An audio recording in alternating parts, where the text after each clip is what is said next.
డబ్బులు ఎక్కువయ్యే కొద్దీ, అంటే మన దగ్గర ధనం ఎక్కువయ్యే కొద్దీ గవర్నమెంట్ వాళ్ళు ఏం చేస్తారంటే ఎక్కువ ట్యాక్స్ కలెక్ట్ చేస్తారు. ఇప్పుడు మీ దగ్గర మీ ఇక్కడ ఉండే వాళ్ళలో ఎవరన్నా ఒక్కరన్నా సరే ట్యాక్స్ కట్టేవాళ్ళు ఉన్నారా? కానీ ధనవంతులు వాళ్ళు ట్యాక్స్ కట్టకపోతే భయపడతారు. గవర్నమెంట్ వాళ్ళకి ఎక్కడ నోటీస్ పెట్టొద్దని, వాళ్ళని ఏ విధంగా ట్యాక్స్ కట్టకపోతే వాళ్ళని జైల్లో ఎక్కడ పడేస్తుందని వాళ్ళు భయపడతారు. ఎందుకంటే వాళ్ళు అంత సంపాదిస్తున్నారు, అంత కష్టపడి అంత సంపాదిస్తున్నారు. కాబట్టి ట్యాక్స్ అంటే ఏంటి, ట్యాక్స్ ఎంత కట్టాలా, ఎవడు ఎక్కువ కట్టాలా, ఎవడు తక్కువ కట్టాలా, అసలు ఎట్లా కట్టాలా, ఈ రూల్స్ అన్నీ ఎవరు తెలుసుకోవాలంటే డబ్బున్నోళ్ళే తెలుసుకోవాలి. డబ్బు లేని వాళ్ళకి అవసరమా?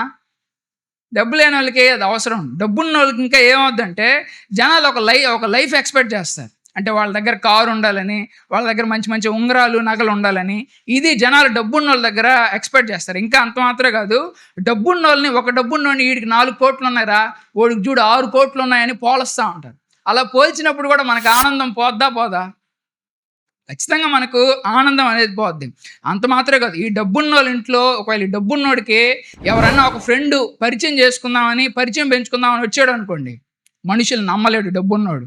ఎందుకని? వచ్చే వ్యక్తి డబ్బు కోసం వస్తున్నాడా, నా కోసం వస్తున్నాడా?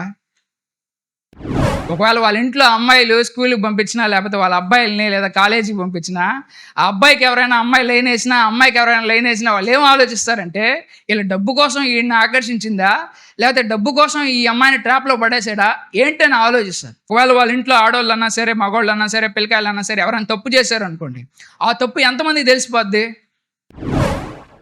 నీకు ఎంత ఇన్ఫ్లుయెన్స్ ఉంటే, నీకు ఎంత పాపులారిటీ ఉంటే, నీకు వచ్చే చెడ్డ పేరు కూడా అంత ఎక్కువగా పెరగద్ది. ఎక్కువ పాపులారిటీ ఉండేవాళ్ళు, ఎక్కువ డబ్బులు ఉండేవాళ్ళు అన్నా సరే జనాలతో కలవరు. ఎందుకనంటే జనాలు డబ్బు కోసం ఎక్కడ చంపేస్తారు అన్న భయం. వాళ్ళ అకౌంట్లలో ఉండేటువంటి డబ్బులు కాపాడుకోవడం కోసం మళ్ళీ ఒక వ్యక్తుల్ని పెట్టి అది ఎట్లా పోకుండా ఉండాలని దానికి సంబంధించి జ్ఞానం పెంచుకోవాలి. డబ్బులు అకౌంట్లో ఉంటే సేఫ్గా ఉంటాయా? ఎక్కువ డబ్బులు ఉంటే ఆ డబ్బులు పోకుండా ఎట్ట కాపాడుకోవాలనే జ్ఞానాన్ని కూడా పెంచుకోవాలి. అవునా కదా? ఇట్లా మనిషికి ఏమవుద్దంటే ఈ డబ్బులు వచ్చిన తర్వాత ఈ డబ్బులే జనాలకి దూరం చేస్తే, డబ్బులే రిలేషన్షిప్స్ని కూడా స్పాయిల్ చేస్తే, ఎవరిని నమ్మొచ్చు ఎవరిని నమ్మకూడదు అనేటువంటి ఆలోచనని కలుగజేస్తాయి అన్నమాట. కాబట్టి ఎక్కువ డబ్బులు సంపాదించి ఎక్కువగా నేను కష్టపడితే అప్పుడు నాకు సంతృప్తి వస్తుంది అనుకుంటే, అది పూర్తిగా ఆపోజిట్. ఎక్కువ కష్టపడి ఎక్కువ డబ్బులు సంపాదించినా నీ దగ్గరకు వచ్చే బంధువులు ఎంతమంది నిజాయితీ వాళ్ళు, ఎంతమంది మంచోళ్ళు అనేది కూడా నీకు తెలియదు. చూడండి, సామెతలు 15వ అధ్యాయం 16వ వచనంలో, విస్తారమైన సంపద కలిగి నెమ్మది లేకుండా ఉండడం కంటే యెహోవా పట్ల భయభక్తులు కలిగి ఉన్నదానితో జీవించడం మేలు. దేవుడు ఏం చెప్తున్నాడు? విస్తారమైన సంపద కలిగి నెమ్మది లేకుండా ఉండడం కంటే, అంటే ఎక్కువ డబ్బులు సంపాదించి ఎక్కువ కష్టపడి అట్లా ఉంటే అప్పుడు కూడా మనకు సుఖం అనేది ఉండదు. డబ్బు వల్ల తృప్తి ఎందుకు రాదు అని అంటే, మన దగ్గర ఎక్కువ డబ్బులు ఉన్నాయనుకోండి, ఏది కావాలంటే అది తినొచ్చు, అంతేగాని ఆకలిని మనం కొనుక్కోగలమా? మన దగ్గర డబ్బులు ఉంటే ఎంత మెడిసిన్ అన్నా కొనుక్కోవచ్చు, కానీ ఆరోగ్యాన్ని కొనుక్కోగలమా? మన దగ్గర ఎంత డబ్బులు ఉంటే ఖరీదైన సోఫాలు, బెడ్లు కొనుక్కోవచ్చు, ఆ బెడ్ల మీద నిద్రని కొనుక్కోగలమా? ఇవన్నీ ఎక్కడొస్తాయంటే డబ్బు వల్ల రావు. మనం ఒక ఉద్యోగం సంపాదించుకున్నా కానీ ఆ ఉద్యోగాన్ని మనం డబ్బులతో సంపాదించుకున్నా అందులో మనకి జ్ఞానం లేకపోతే ఆ ఉద్యోగాన్ని మనం సరిగ్గా చేయలేం. చేసినంతకాలం ఆ ఉద్యోగం వల్ల శ్రమ పడాల్సిందే తప్పించి ఆ ఉద్యోగం డబ్బులు ఇస్తుందని మనం ఏమాత్రం కూడా సంతృప్తి అనేది ఉండదన్నమాట. కాబట్టి జీవితంలో సంతృప్తి అనేది ఈ బయట ఉండేటువంటి పరిస్థితుల్లో దొరకదు. మనకు డబ్బులు ఉంటే ఒక మంచి మ్యూజిక్ ఇన్స్ట్రుమెంట్ కొనుక్కోవచ్చు, కానీ ఆ మ్యూజిక్ని వాయించేంత జ్ఞానం డబ్బులు ఇవ్వలేదు. డబ్బులు ఉంటే పుస్తకాలు కొనుక్కోవచ్చు, కానీ ఆ పుస్తకాల్లో ఉండే జ్ఞానం డబ్బులు ఇవ్వలేదన్నమాట. కాబట్టి జీవితంలో డబ్బులు ఇవ్వలేనటువంటివి చాలా ఉంటాయి. కాబట్టి ఇక్కడ ఏమంటున్నాడంటే ప్రసంగికర్త, డబ్బును ప్రేమించేవారు ఆ డబ్బుతో తృప్తి పడరు, సంపదను ప్రేమించేవారు తమ ఆదాయంతో ఎప్పుడు సంతృప్తి చెందరు, ఇది కూడా అర్ధరహితమే. కాబట్టి అంటే కొన్నిసార్లు మనం దేవుడి దగ్గరకు వస్తాం. ఎందుకు వస్తామని అంటే దేవుడు మనకు డబ్బులు ఇస్తాడు అనే ఆలోచనతో మనం వస్తాం.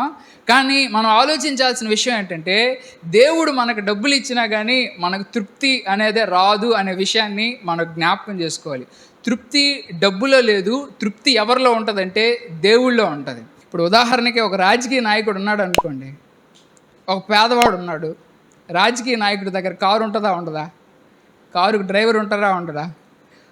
ఆయనకి బాడీ గార్డ్స్ ఉంటారా ఉండరా? అంటే ఇంట్లో వంట చేయడానికి పనులు ఉంటారా ఉండరా? ఆయన ఇల్లు అంతటిని కూడా ఓడ్చడానికి, క్లీన్ చేయడానికి కూడా పనులు ఉంటారా ఉండరా? ఇప్పుడు ఉదాహరణకి రాజకీయ నాయకుడి దగ్గరకు వచ్చి, అరే నువ్వు కానీ ఈ చెడ్డ పని చేయకపోతే నీకు అదంతా పోద్ది అని అన్నావు అనుకోండి. అట్లాగే ఒక రైతు దగ్గరకు వచ్చి, అరే నువ్వు కానీ ఈ చెడ్డ పని చేయకపోతే ఇదంతా పోద్ది అని అన్నావు అనుకోండి, మొత్తం ఉన్నదంతా కూడా నీకు నాశనం చేస్తా అని అన్నావు అనుకోండి. వీళ్ళిద్దరిలో ఎవరు తప్పు చేస్తారు?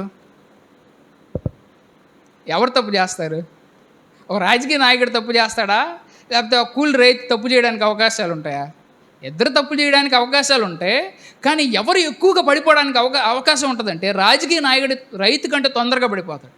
ఎందుకంటే డబ్బులు లేకపోతే ఉండలేడు. లేస్తే డబ్బు కావాలి, కూర్చుంటే డబ్బు కావాలి, ఇంట్లో ఏ పని చేయాలన్నా, పైన ఫ్యాన్ తిరగాలన్నా డబ్బు కావాలి. ఎందుకంటే వాడు బయటకు వెళ్ళి కష్టపడి సంపాదించుకోలేడు అంత లగ్జరీ లైఫ్ చూసిన తర్వాత. అంటే డబ్బు ఏం చేసిందంటే, ఎప్పుడైతే ఈ చుట్టుపక్కల ఉండే వస్తువులకు ఓవర్ అటాచ్మెంట్ అయిపోయిన తర్వాత ఆ వ్యక్తిలో నీతిని కూడా చంపేస్తుంది.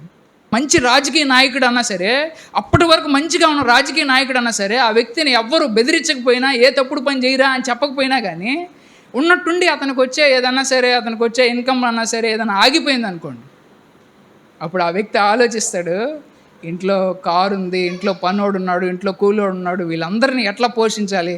ఉన్న డబ్బులు ఆగిపోయాయి, సరే ఒక తప్పుడు పని చేద్దాం, మనమే తప్పుడు పని చేసి డబ్బులు సంపాదిద్దాం. ఎందుకని? సంపాదించకపోతే బతకలేము, వీళ్ళందరికీ ఎట్టేస్తావు, వీళ్ళు జీతాలు ఇవ్వాలా, కారుకి ఆయిల్ కావాలా, దానికి ఇది కావాలా, ఉదయం లేస్తే ఖర్చులన్నీ ఆడించి వస్తాయి అని చెప్పి రాజకీయ నాయకుడు మంచిగా ఉండాలని మనసులో ఉండాలనుకున్నా అతను ఓవర్గా ఈ లగ్జరీస్కి అలవాటు పడిపోయాడు, ఓవర్గా ఈ వీటికన్నిటికీ అలవాటు పడిపోయాడు. కాబట్టి అతనే జనాల దగ్గర దోచుకుంటాడు.